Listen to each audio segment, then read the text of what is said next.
পয়সা কামাবো এখান থেকে সেরকম উদ্দেশ্যে করছি না। রোজগার করি আলাদা জায়গায়, কোম্পানিতে কাজ করি, মোটামুটি ঠিকঠাক হয়ে যায়। তো এটাই বলবো বন্ধুরা, যারা নতুন এসছো, যারা এতে কাজ করতে চাইছো ইউটিউব চ্যানেলে, ইউটিউবে, তাদেরকে বলবো কাজ করো। এটা একটা সারাদিনে 1-8 ঘন্টা সময় বার করিয়ে যদি করতে পারো খুবই ভালো।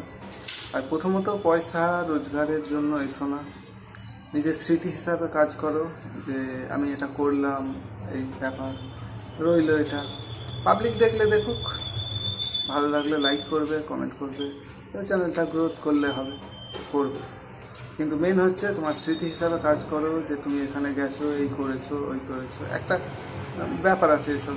এবার যাদের ভালো লাগবে অবশ্যই দেখবে, সাবস্ক্রাইব করবে। কিন্তু লোককে বলে যে ভাই তুমি সাবস্ক্রাইব করো, তোমাকে দেখতেই হবে আমার ভিডিও করো, এইসব কোনো আমার মনে হয় একটা হয় না। কারণ এরকম করেও কোটি কোটি ছেলে আছে যারা কাজ করছে, সাকসেস বললাম না খুব কমই হয়। তো তার জন্য বন্ধুরা এটুকুই আজকে। আর ব্যাস কাজে যাওয়ার টাইম হয়ে গেছে। আমি বলে থাকবো, এটাই বলবো যে খালি থাকার থেকে একটা কিছু করা বেটার। নিজেকে নতুন এক্সপিরিয়েন্স, নিজের এই সময়গুলোকে কাজে লাগানো আমার মনে হয় বেস্ট। আর লেগে থাকলে একদিন না একদিন হবে, তবে কবে হবে সেটা জানি না, তবে একদিন হবে, এটাই